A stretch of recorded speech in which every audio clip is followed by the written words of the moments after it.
Perkenalkan, nama saya Muhammad Gigi Ismansyah dari Universitas Pamulang Serang, Prodi Teknik Mesin dengan NIM 2210903000081. Di sini saya akan menjelaskan elektrochemical machining atau biasa disebut ECM. Nah, yang pertama itu ada pengenalan elektrochemical machining ECM. ECM adalah proses manufaktur yang menggunakan arus listrik untuk menghilangkan material dari benda kerja secara selektif. Proses ini memungkinkan pembuatan bentuk-bentuk kompleks tanpa menyebabkan kerusakan pada permukaan.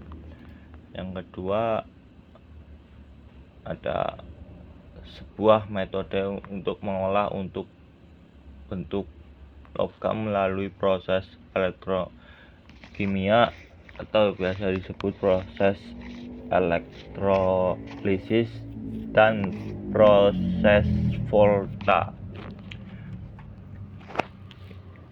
Pada ECM, proses elektrokimia yang digunakan adalah proses elektrolisis, yaitu proses yang dapat mengubah energi listrik menjadi energi kimia. Selanjutnya, proses elektrolisis menggunakan hukum Faraday 1 dan 2. Hukum Faraday 1 menyatakan bahwa massa zat yang dibebaskan pada suatu elektrolisis berbanding lurus dengan jumlah listrik yang mengalir. Selanjutnya, hukum Faraday 2 menyatakan bahwa zat yang dibebaskan dalam elektrolisis berbanding lurus dengan massa ekuivalen zat itu. Nah, di sini ada prinsip kerja ECM. Prinsip kerja ECM: benda kerja dihubungkan dengan sumber arus searah yang bermuatan positif, sedangkan pahat dihubungkan dengan sumber arus yang bermuatan positif, dan cairan elektrolit dialirkan di antara pahat dan benda kerja. ECM memanfaatkan reaksi kimia melalui pelepasan muatan listrik sehingga terjadi peralutan anodis dari material benda kerja atau bisa disebut anode oleh elektroda atau katode yang keduanya bersifat konduktif menghantarkan listrik. Listrik dengan kuat arus tinggi dan bertegangan rendah digunakan untuk melarutkan dan mengikis partikel logam benda kerja. Sumber tegangan yang digunakan adalah arus DC melalui perantara reaksi cairan elektrolit yang mengalir pada celah atau gap antara benda kerja dan elektroda.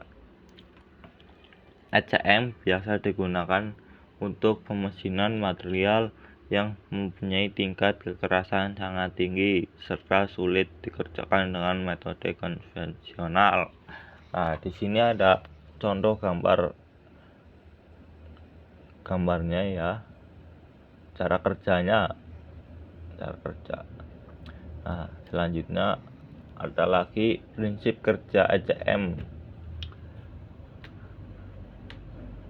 Elektroda memiliki yang sama dengan bagian yang ingin dibentuk. Yang kedua, elektrolit biasanya larutan garam mengalir di antara elektroda dan benda kerja, dan ada arus listrik dialirkan antara elektroda dan benda kerja menyebabkan reaksi elektrokimia. Selanjutnya, di sini ada gambar skema cara kerjanya nih. Di sini nih. ada gambar bisa disimak. Ada DC power supply, constant feed, tool, workpiece, fixture, pressure gauge, flow meter, pump, filter, insulating base, electrode. Nah, itu skema cara kerjanya ya. Selanjutnya ada komponen-komponen. Yang pertama ada DC power supply adalah alat elektronik yang menjadi pemasok energi listrik bertegangan DC. Alat ini akan mengkonversi arus normal ke arus DC untuk Anda gunakan. Pompa adalah alat untuk menggerakkan cairan.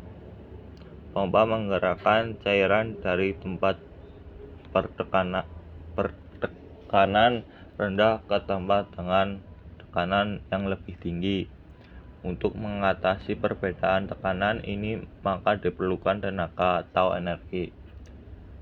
Yang ketiga ada fixture. Fixture adalah alat khusus yang berfungsi mengarahkan, memegang, menahan benda kerja yang berfungsi untuk menjaga posisi benda kerja selama proses pemesinan. Selanjutnya ada komponen-komponen lagi. Elektrolit adalah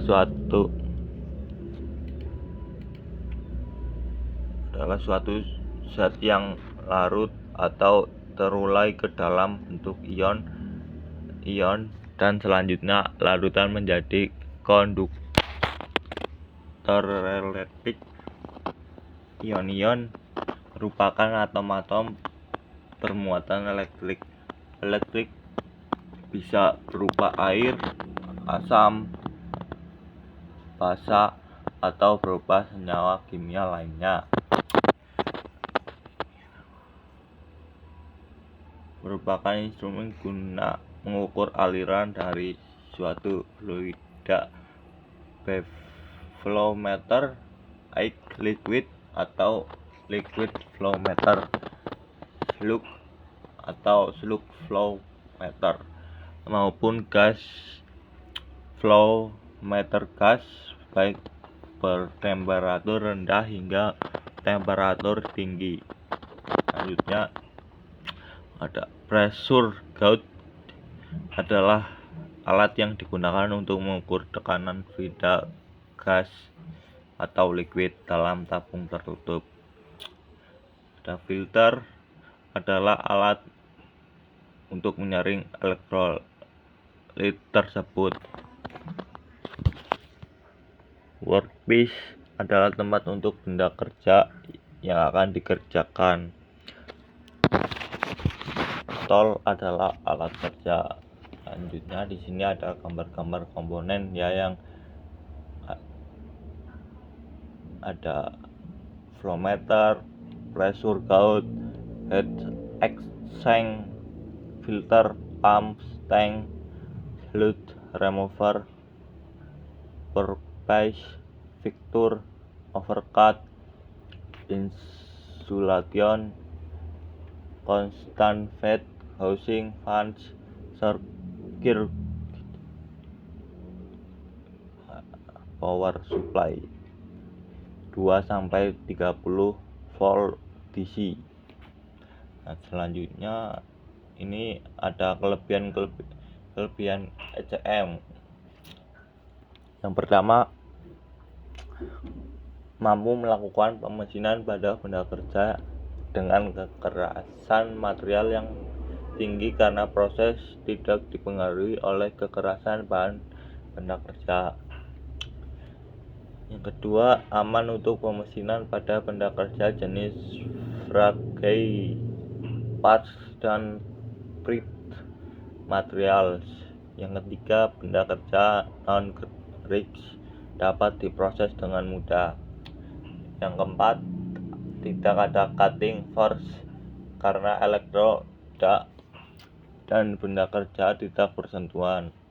Yang kelima, mampu membuat bentuk yang kompleks yang sulit dikerjakan dengan metode konvensional. Yang keenam, dapat digunakan untuk memotong benda yang sangat kecil atau dengan sudut yang kecil. Yang ketujuh, tidak ada kerusakan akibat pengaruh panas dan tekanan atau thermal dan mechanical stress pada benda kerja. Yang ke-8, ada elektroda atau bahan lebih awet karena tidak ada keausan pemakaian. Yang ke-9, surface finish yang baik. Yang ke-10, HM memiliki time saving yang lebih baik dibanding mesin konvensional. Nah, selanjutnya ada keuntungan HM. Yang pertama, mudah dibentuk. HM cocok untuk mengerjakan material yang sulit dibentuk dengan proses mekanis. Yang kedua, proses tinggi. Kemampuan HM untuk membuat bentuk-bentuk rumit dengan toleransi yang ketat. Yang ketiga, permukaan halus. Proses HM menghasilkan permukaan yang halus dan mengkilap tanpa cacat. Yang keempat, lingkungan bersih. HM tidak menghasilkan debu atau debris yang dapat mencemari lingkungan. Selanjutnya ada kekurangan. Nah, yang pertama, memerlukan daya yang tinggi untuk mengoperasikan HM. Yang kedua, memerlukan waktu dan biaya tambahan untuk membuat. Ada kekurangan. Yang pertama, memerlukan daya yang tinggi untuk mengoperasikan HM, memerlukan waktu dan biaya tambahan untuk membuat elektroda sebagai alat potong pada HM. Ada penggunaan elektrolit dapat mengakibatkan korosi pada benda kerja dan mesin itu sendiri. Ada pengikisan material benda kerja tergantung dari energi yang dipakai selama pemesinan. Nah, di situ ada kelebihan, ada keuntungan, ada kekurangan. Sama seperti manusia, pasti ada kekurangan, ada kelebihan, ada keuntungan. Nah, selanjutnya kita bahas lagi tentang dan keterbatasan HM. Biaya tinggi. Peralatan dan elektroda HM relatif mahal dibandingkan proses pemesinan konvensional. Kontrol proses kompleksitas proses HM membutuhkan pengawasan dan kontrol yang ketat. Keamanan. Larutan elektrolit yang digunakan dapat berbahaya dan membutuhkan penanganan hati-hati. Terus ada limbah. Penggunaan elektrolit dan produk samping lainnya perlu dikelola dengan baik. Nah, di situ ada jenis-jenis HM.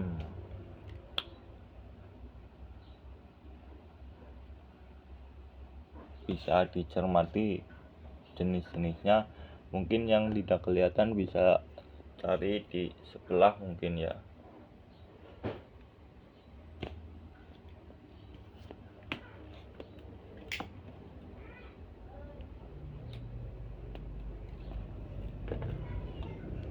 Nah, kita bahas lagi selanjutnya alur proses HM. Persiapan elektroda dan benda kerja disiapkan sesuai desain yang diinginkan. Proses elektrokimia. Reaksi elektrokimia terjadi mengikis material dari benda kerja. Pengaturan. Parameter proses seperti tegangan arus dan aliran elektrolit diatur. Nah, selanjutnya ada jenis electrochemical machining atau ECM.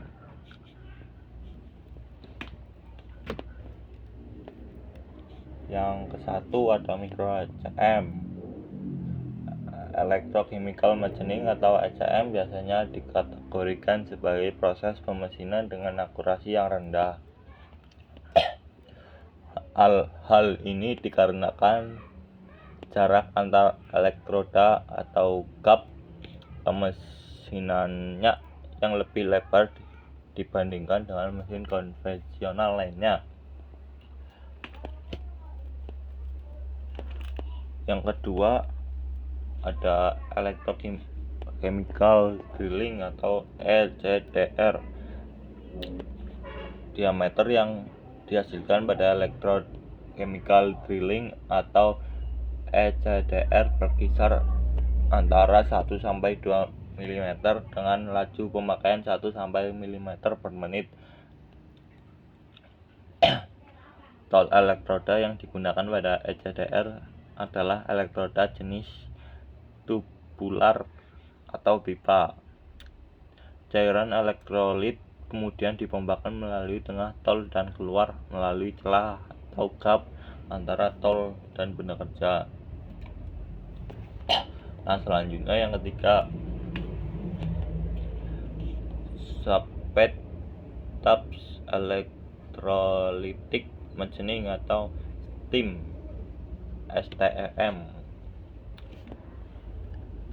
Proses disolusi akibat adanya perbedaan tegangan listrik di antara tol dan benda kerja merupakan prinsip dasar Spade Taps Electrolytic Machining atau STEM. Adanya medan listrik di antara elektroda dengan perantara elektrolit menyebabkan terjadinya penghapusan material pada permukaan benda kerja. Yang keempat ada electrostream atau capillary drilling, merupakan pengembangan dan teknik khusus dari ECM yang digunakan untuk menghasilkan lubang atau holes yang baik di mana terlalu dalam apabila menggunakan EDM dan terlalu kecil jika menggunakan STEM. Tol yang digunakan adalah glass nozzle atau diameter 0,025 sampai 0,50 mm. Untuk mengkondusikan arus pemesinan menuju elektrolit digunakan kawat platina yang terpasang di dalam glass nozzle. Nah, yang kelima ada electrochemical jet drilling atau ECJD. Electrochemical jet drilling atau ECJD digunakan dalam pembuatan lubang yang lebih kecil yang dapat dicapai menggunakan electrostream capillary drilling. Proses pemesinan di mana nozzle berperan sebagai katodenya. Yang terakhir ada electrochemical deburring atau ECDB. Electrochemical deburring atau ECDB digunakan untuk menghilangkan bur hasil dari proses pengeboran. Bur merupakan sisa material yang tidak diinginkan pada bagian komponen mesin sebagai hasil dari proses manufaktur dan perlu untuk dihilangkan. Nah, di situ jenis electrochemical machining.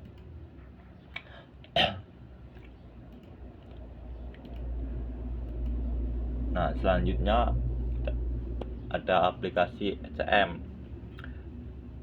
ada otomotif, komponen seperti injektor, bahan bakar, nozzle, dan turbin dapat dibuat dengan HCM. Yang kedua, ada peralatan medis.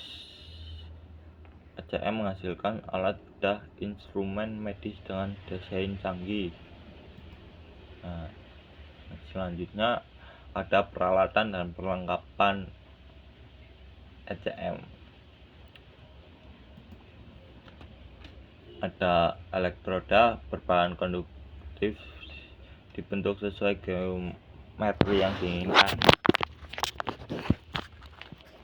Yang kedua, ada tangki elektrolit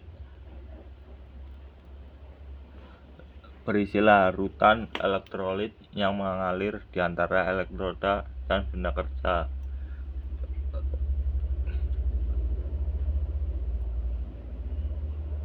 Yang ketiga, ada suplai daya sumber listrik yang menyediakan arus listrik untuk proses elektrokimia. Yang keempat, ada kontrol proses, sistem kontrol yang mengatur parameter seperti tegangan, arus, dan aliran. Nah,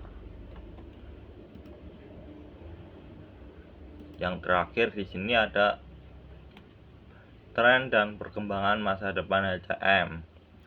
Pemrosesan hibrid, penggabungan HCM dengan proses pemesinan lain untuk meningkatkan efisiensi. Yang kedua, ada teknologi digital, integrasi kontrol digital dan otomatis untuk meningkatkan akurasi dan produktivitas. Yang ketiga, ada material baru, pengembangan elektroda dan elektrolit baru untuk memperluas aplikasi HCM. Nah, di situ sudah saya jelaskan. Mungkin misal ada kekurangan bisa cari di aplikasi sebelah mungkin saja ya. Nah, kita selanjutnya akan ada soal-soal yang saya buat,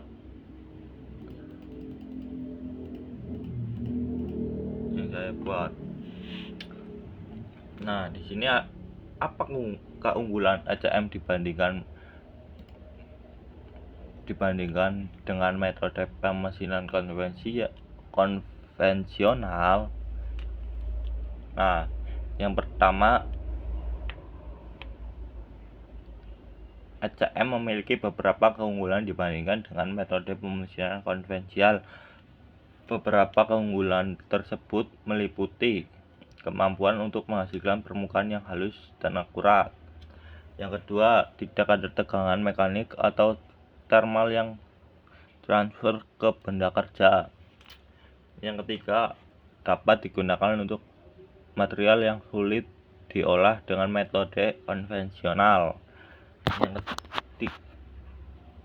keempat, cocok untuk produksi massal karena dapat mencapai tingkat penghapusan logam yang tinggi dan hasil konsisten. Nah, itu soal dan jawaban dari yang saya bahas tadi. Nah, yang soal kedua, apa perbedaan antara electrochemical machining atau HCM dan electropolishing? Jawaban, electrochemical machining atau HCM dan electropolishing adalah dua proses yang berbeda meskipun keduanya menggunakan prinsip elektrokimia. Perbedaan utama antara keduanya adalah electropolishing lebih fokus pada penyelesaian permukaan, sedangkan HCM digunakan untuk menghasilkan bentuk geometri yang lebih presisi. Nah, yang kedua, polishing terutama digunakan untuk finishing permukaan, sedangkan ECM dapat digunakan untuk menghilangkan material dan membentuk geometri yang kompleks.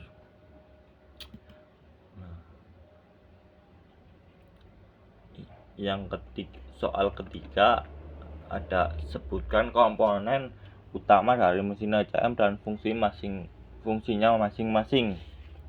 Yang pertama, sumber daya listrik dapat menyediakan arus listrik yang dibutuhkan untuk reaksi elektrokimia. Yang kedua, alat atau katoda ya bertindak sebagai elektroda negatif, memiliki bentuk yang sesuai dengan bentuk yang diinginkan dicapai pada benda kerja. Yang ketiga, benda kerja atau anoda, material yang akan dihilangkan atau dikerjakan. Yang keempat, sistem elektrolit mengalirkan larutan elektrolit di antara katoda dan anoda untuk memastikan konduktivitas dan membuang produk reaksi. Yang kelima, ada sistem pengendali kayak mengontrol posisi dan pergerakan alat dan benda kerja. Nah, ini yang soal terakhir, apa prinsip dasar dari electrochemical machining atau ECM? Prinsip dasar ECM adalah penghilangan material melalui reaksi elektrokimia. Proses ini melibatkan anodisasi benda kerja yang terendam dalam larutan elektrolit. Aliran listrik diterapkan antara benda kerja atau anoda dan alat katoda, menyebabkan ion logam dari anoda larut dalam elektrolit dan dihilangkan dari permukaan benda kerja. Nah, di situ ada soal dan jawaban yang mungkin saya buat sendiri, bisa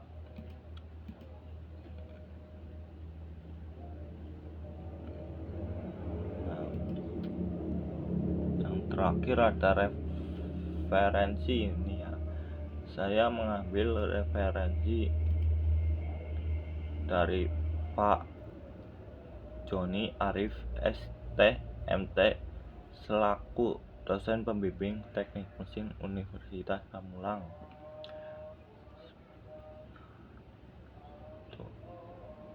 Mungkin dari saya itu saja yang saya bahas.